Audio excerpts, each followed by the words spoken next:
வணக்கம். இன்றைக்கி நம்ம பார்க்க போகிற சமையல் ஒரு 5 விதமான ஈஸியான குழம்பு ரெசிபி தான் பார்க்க போகிறோம். இந்த குழம்பு சாதத்துக்கு மட்டும் இல்லை, இட்லி, தோசை, சப்பாத்தி எல்லாத்துக்குமே தொட்டு சாப்பிட்றதுக்கு அருமையாக இருக்கும். செய்கிறது ரொம்ப ஈஸியாகவும் பண்ணிடலாம், டேஸ்ட்டாகவும் இருக்கும். வாங்க அது எப்படி செய்யலாங்கிறத பார்க்கலாம். குக்கர் எடுத்துக்கலாம். இதில் 3 தக்காளி சேர்த்துக்கலாம். நல்லா 4ஆக கட் பண்ணிவிட்டு சேர்த்துக்கோங்க. இது கூடவே ஒரு 4 வரமிளகாய், ஒரு 4 பல் பூண்டு சேர்த்துக்கலாம். இப்போ தண்ணி ஊற்றி நல்லா ஒரு 3 விசில் விட்டுட்டு பார்க்கலாம். இப்போ ஒரு மிக்ஸி ஜார் எடுத்துக்கலாம். 1/4 கப் அளவுக்கு துருவன தேங்காய் சேர்த்துக்கலாம். இது கூடவே ஒரு பச்சை மிளகாய் சேர்த்துக்கலாம். 1 டீஸ்பூன் போல் தனியாத்தூள் சேர்த்துக்கலாம். 1 டீஸ்பூன் மிளகாத்தூள், 1/4 டீஸ்பூன் மஞ்சத்தூள். இப்போ இதில் வேக வச்சுருக்கிற தக்காளி, பூண்டு, வரமிளகாய் இது எல்லாத்தையும் சேர்த்துக்கலாம். தோல் எடுத்துட்டும் சேர்க்கலாம், தோல் எடுக்காமே சேர்க்கலாம். தண்ணியை தனியாக எடுத்து வச்சுருங்க. இப்போ நல்லா அரைச்சிட்டு பார்க்கலாம். இப்போ பாருங்கள், நல்லா நைஸாக அரைச்சாச்சு, தனியாக இருக்கட்டும். இப்போ ஒரு கடாயை எடுத்துக்கலாம். நம்ம அரைச்சி வச்சு இந்த பேஸ்ட்டு அதில் சேர்த்துக்கலாம். இப்போ மிக்ஸி அலசிட்டு இந்த தண்ணியை சேர்த்துக்கலாம். இப்போ நல்லா கொதிக்கட்டும். திக்னஸ் பார்த்துக்கோங்க. பார்த்துக்கிட்டு தேவைப்பட்டால் தண்ணி ஊற்றிக்கலாம். சாதத்துக்குன்னு வைக்கும்போது கொஞ்சம் கெட்டியாக வச்சுக்கோங்க. இட்லி தோசைக்குன்னா இந்த மாதிரி வச்சுக்கலாம். இப்போ இதில் 1/4 டீஸ்பூன் போல் கல்லுப்பு சேர்த்துக்கலாம். இப்போ பாருங்கள், நல்லா கொதிச்சிருச்சு, லேசாக வத்தவும் ஆரம்பிச்சிருச்சு. உங்களுக்கு திக்னஸ் எவ்வளோ வேணுமோ நீங்கள் அந்த அளவுக்கு வச்சுக்கோங்க. இப்போ தேங்காய் எண்ணெயில் கடுகு, உளுந்து, வரமிளகாய், கருவேப்பிலை போட்டு தாளிச்சதை சேர்த்துக்கலாம். அவ்வளோதான். இப்போ சூப்பரான தக்காளி குழம்பு ரெடி ஆயிடுச்சு. ஸோ இட்லி, தோசை, சாதம் எல்லாத்துக்குமே சூப்பராக இருக்கும். செஞ்சு பாருங்கள். செஞ்சு பார்த்துட்டு எப்படி இருந்துச்சுங்கிறத சொல்லுங்கள். வீடியோ பிடிச்சிச்சுன்னா லைக் பண்ணுங்கள், கமெண்ட் பண்ணுங்கள், சேனலை சப்ஸ்கிரைப் பண்ணுங்கள், பக்கத்தில் பெல் பட்டனை ப்ரெஸ் பண்ணுங்கள். நன்றி. தேவையான அளவுக்கு எண்ணெய் சேர்த்துக்கலாம். எண்ணெய் சூடானதும் 1 டீஸ்பூன் போல் சோம்பு சேர்த்துக்கலாம். கருவேப்பிலை சேர்த்துக்கலாம். இப்போ நல்லா ஒரு கைப்பிடி அளவுக்கு சின்ன வெங்காயம் பொடியாக கட் பண்ணதை சேர்த்துக்கலாம்.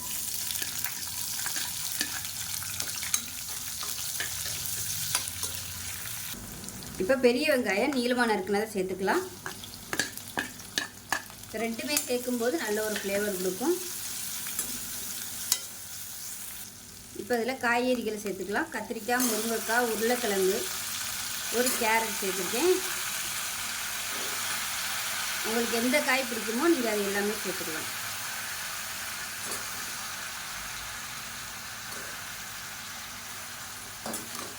இப்போ இதை எண்ணெயில் வதக்கி விட்டுக்கலாம்.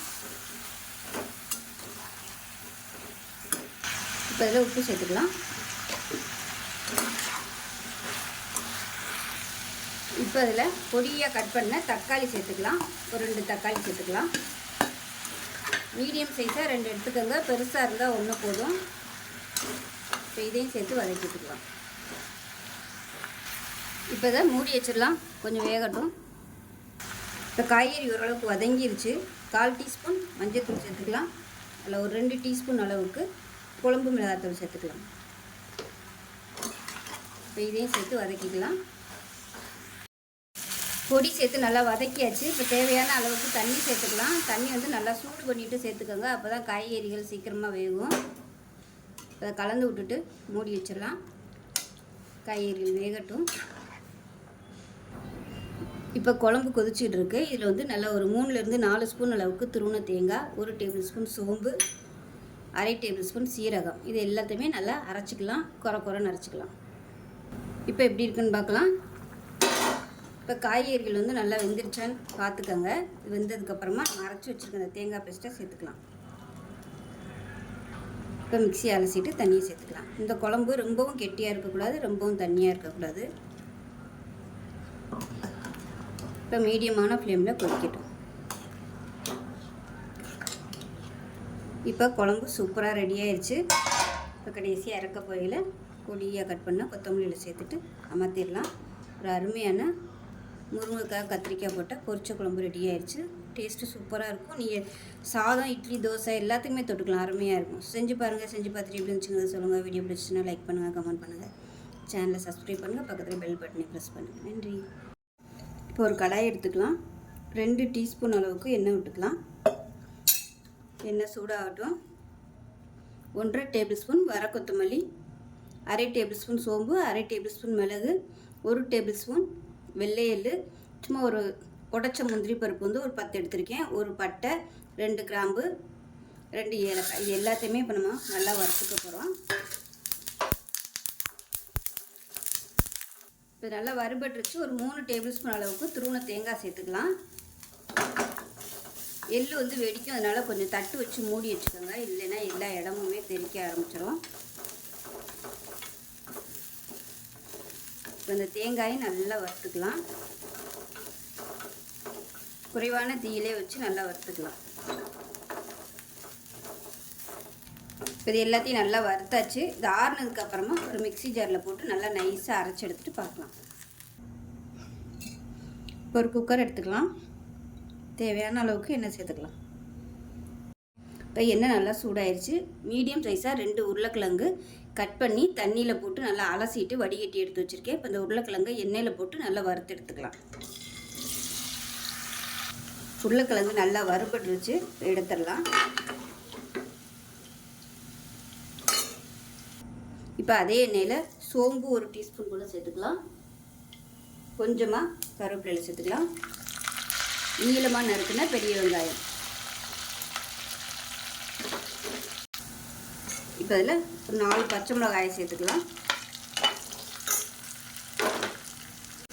வெங்காயம் ப்ரௌன் கலரில் வதங்கிடுச்சு. நல்லா 1 டேபிள் ஸ்பூன் அளவுக்கு இஞ்சி பூண்டு பேஸ்ட்டு சேர்த்து நல்லா வதக்கிக்கலாம்.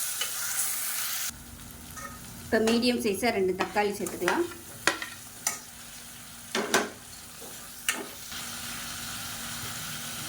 இப்போ அதில் 1/4 டீஸ்பூன் மஞ்சள்தூள், கொஞ்சமாக உப்பு சேர்த்துக்கலாம். இப்போ பாருங்கள், தக்காளி நல்லா மசிஞ்சு வந்துருச்சு. இந்த ஸ்டேஜில் காரத்துக்கு ஏற்ற மாதிரி 1.5 டேபிள் ஸ்பூன் மிளகாத்தூள், 1 டேபிள் ஸ்பூன் சிக்கன் மசாலா தூள் சேர்த்துக்கலாம். இப்போ இதையும் எண்ணெயில் நல்லா வதக்கிக்கலாம்.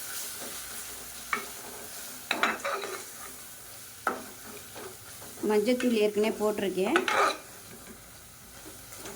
கலர் பத்தலைன்னா மறுபடியும் நீங்கள் சேர்த்துக்கலாம். எண்ணெயில் நல்லா பரட்டியாச்சு. இப்போ 1/4 கப் அளவுக்கு தயிர் சேர்த்துக்கலாம். டேபிள் ஸ்பூனில் சொல்கிறதுனா ஒரு 3 டேபிள் ஸ்பூன் வரும். இப்போ இதையும் நல்லா வதக்கிக்கலாம், எண்ணெய் பிரியட்டும்.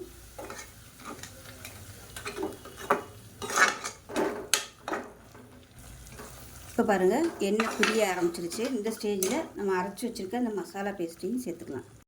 இப்போ பாருங்கள், மசாலா நல்லா வதங்கி எண்ணெய் பிரிய ஆரம்பிச்சிருச்சு. இந்த ஸ்டேஜில் நம்ம வறுத்து வச்சுருக்க உருளைக்கிழங்கு இதோட சேர்த்துக்கலாம். சேர்த்துட்டு இப்போ கிரேவிக்கு தேவையான அளவு தண்ணி சூடு பண்ணிவிட்டு சேர்த்துக்கோங்க. நான் வந்து ரொம்ப தண்ணி ஊற்றலை, கொஞ்சம் திக்காக தான் வச்சுருக்கேன். ஏன்னா விசில் வரும்போது கொஞ்சம் திக்காகும். உப்பு கரெக்டாக இருக்கான்னு பார்த்துட்டு பத்தலைன்னா சேர்த்துக்கோங்க. எனக்கு உப்பெல்லாம் போதும். இதை நல்லா கலந்து விட்டுட்டு குக்கரை மூடி வச்சிடலாம். குக்கரை மூடி வச்சுட்டு நல்லா ஒரு 2 விசில் விட்டுட்டு ஸ்டீம் போனதுக்கப்புறம் பார்க்கலாம். இப்போ எப்படி இருக்குன்னு பார்க்கலாம். பாருங்கள், அருமையான சுவையில் கமன்னு சூப்பரான உருளைக்கிழங்கு கிரேவி ரெடி ஆயிடுச்சு. பார்க்கையிலே சூப்பராக இருக்கும். பூரிக்கெலாம் இது மாதிரி தொட்டு சாப்பிட்டிங்கன்னா அட்டகாசமாக இருக்கும். இட்லி, தோசை, ஊத்தப்பம், சாதத்தில் கூட நீங்கள் இந்த இதை போட்டு பரட்டி சாப்பிட்டிங்கன்னா அருமையாக இருக்கும். இட்லிக்கெலாம் தொட்டு சாப்பிடும்போது சூப்பராக இருக்கும். ஸோ செஞ்சு பாருங்கள். செஞ்சு பார்த்துட்டு எப்படி இருந்துச்சுங்கிறத சொல்லுங்கள். வீடியோ பிடிச்சிச்சின்னா லைக் பண்ணுங்கள், கமெண்ட் பண்ணுங்கள், சேனலை சப்ஸ்கிரைப் பண்ணுங்கள், பக்கத்தில் பெல் பட்டனையும் ப்ரெஸ் பண்ணுங்கள். நன்றி. ஒரு பேன் எடுத்துக்கலாம். இப்போ அதில் வந்து நல்லெண்ணெய் சேர்த்துக்கலாம். எண்ணெய் வந்து கொஞ்சம் தாராளமாகவே சேர்த்துக்கோங்க. ஏன்னா பச்சை மிளகா சேர்க்கறதுனால நல்லெண்ணெயில் செஞ்சோம்னா தான் அந்த காரம் வந்து இருக்காது. எண்ணெய் நல்லா சூடானதும் 1 டீஸ்பூன் போல் வெந்தயம் சேர்த்துக்கலாம். அதே மாதிரி 1 டீஸ்பூன் போல் சோம்பு சேர்த்துக்கலாம். 1 டீஸ்பூன் கடுகு, உளுந்து 1 டீஸ்பூன். கடுகு, சோம்பு எல்லாம் பொரிய ஆரம்பிக்கும் போது பெருங்காயம் சேர்த்துக்கலாம். இது கூடவே நல்லா ஒரு 20லேருந்து 25 சின்ன வெங்காயம் அப்படியே முழுசாக சேர்த்துக்கலாம்.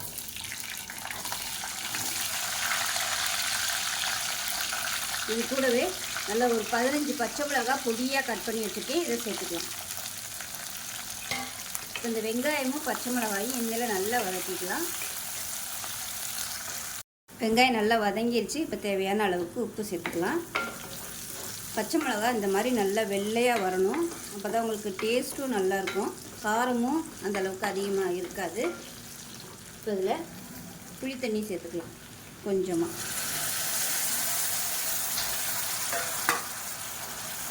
இது நல்லா வேகட்டும்.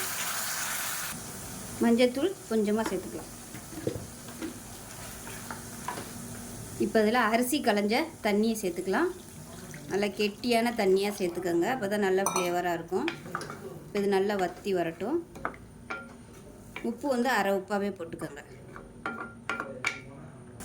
இப்போ இதில் சோம்புத்தூள் சேர்த்துக்கலாம். சோம்பு ஃப்ளேவர் பிடிக்கும்னா சேர்த்துக்கோங்க, நல்லாயிருக்கும். இப்போ நல்லா மீடியமான ஃப்ளேமில் வச்சு நல்லா திக்காக வர வரைக்கும் வேக விட்டு எடுத்துக்கலாம். இப்போ பாருங்கள், வெங்காயம் மண்டி நல்லா திக்காக வந்துடுச்சு. இந்த ஸ்டேஜ் வரைக்கும் நல்லா நம்ம வதக்கணும். பாருங்கள், லைட்டாக அப்படியே எண்ணெயெல்லாம் பிரிய ஆரம்பிச்சிருச்சு. இப்போ இதை அமர்த்திடலாம். இதை விட அதிகமாகவும் பச்சை மிளகா சேர்ப்பாங்க, உங்களோட விருப்பம்தான். இன்னும் நிறைய சேர்த்திங்கன்னா நல்லா காரசாரமாக சூப்பராக இருக்கும். சாதத்தில் போட்டு பரட்டி சாப்பிடலாம். பச்சை மிளகா தொட்டு சாப்பிடையில சூப்பராக இருக்கும். ஸோ இதே மாதிரியே செஞ்சு பாருங்கள். செஞ்சு பார்த்துட்டு எப்படி வந்துச்சுங்கிறத சொல்லுங்கள். வீடியோ பிடிச்சிச்சின்னா லைக் பண்ணுங்கள், கமெண்ட் பண்ணுங்கள், சேனலை சப்ஸ்கிரைப் பண்ணுங்கள், பக்கத்தில் பெல் பட்டனையும் ப்ரெஸ் பண்ணுங்கள். நன்றி. இப்போ ஒரு குக்கர் எடுத்துக்கலாம். குக்கர் சூடானதும் 2 டேபிள் ஸ்பூன் நெய் சேர்த்துருக்கேன். இப்போ அதே அளவுக்கு ஒரு 4 ஸ்பூன் அளவுக்கு எண்ணெய் சேர்த்துக்கலாம். எண்ணெய் சூடானதும் மீடியம் சைஸாக 2 பெரிய வெங்காயம் நீளமாக நறுக்குனதை சேர்த்துக்கலாம்.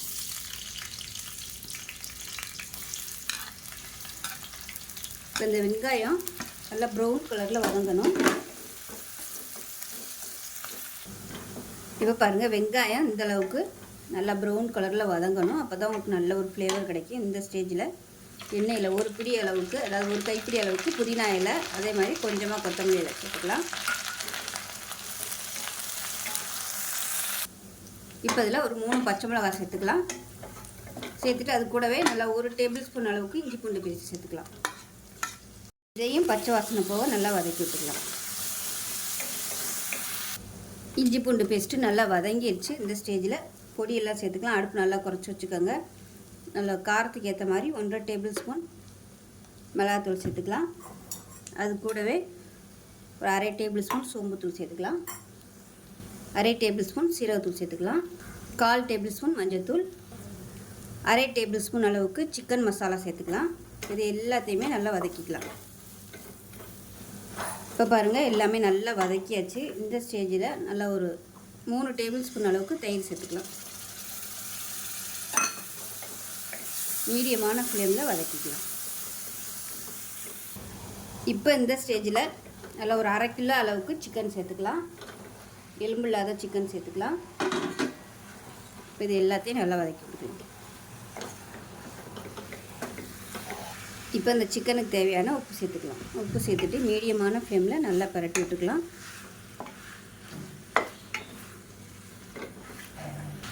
இப்போ இது கூடவே 1/4 டேபிள் ஸ்பூன் அளவுக்கு கரம் மசாலா சேர்த்துக்கலாம். மீடியமான ஃப்ளேமில் கொஞ்சம் நல்லா அப்படியே வதக்கி விட்டுக்கலாம். இப்போ பாருங்கள், சிக்கன் சேர்த்து நல்லா வதக்கியாச்சு. இப்போ இதில் தண்ணி சேர்த்துக்கலாம். நல்லா கொஞ்சம் சூடான தண்ணியாக சேர்த்துக்கோங்க. கொஞ்சமாகவே சேர்த்துக்கோங்க. எனக்கு விசில் விட போகிறோம். இப்போ கிரேவியாக வரும், அதுலேருந்து தண்ணி விட்டு வரும். இப்போ ரொம்ப தண்ணியாக போயிடும். ஸோ இந்த அளவுக்கு வச்சுக்கோங்க. இப்போ குக்கரை மூடி வச்சிடலாம். மூடி வச்சுட்டு நல்லா ஒரு 4 விசில் விட்டுட்டு ஸ்டீம் போனதுக்கப்புறம் பார்க்கலாம். இப்போ சிக்கன் எப்படி இருக்குன்னு பார்க்கலாம். இப்போ பாருங்கள், சூப்பராக ரெடி ஆயிடுச்சு. இது சாதத்தில் போட்டு பரட்டி சாப்பிட்றதுக்கு சூப்பராக இருக்கும். இன்னும் கொஞ்சம் வற்றணும்னு நினச்சிங்கன்னா கேஸ் ஆன் பண்ணி நல்லா வற்ற விட்டுக்கலாம். நான் வந்து இந்த ஸ்டேஜோடு அமர்த்திக்கிறேன். அவ்வளோதான், ஒரு சூப்பரான ரொம்ப சிம்பிளான சிக்கன் கிரேவி ரெடி ஆயிடுச்சு. இட்லி, தோசை, சப்பாத்தி, சாதம் எல்லாத்துக்குமே சூப்பராக இருக்கும். செஞ்சு பாருங்கள். செஞ்சு பார்த்துட்டு எப்படி இருந்துச்சுங்கிறத சொல்லுங்கள். வீடியோ பிடிச்சின்னா லைக் பண்ணுங்கள், கமெண்ட் பண்ணுங்கள், சேனலை சப்ஸ்கிரைப் பண்ணுங்கள், பக்கத்தில் பெல் பட்டனையும் ப்ரெஸ் பண்ணுங்கள். நன்றி.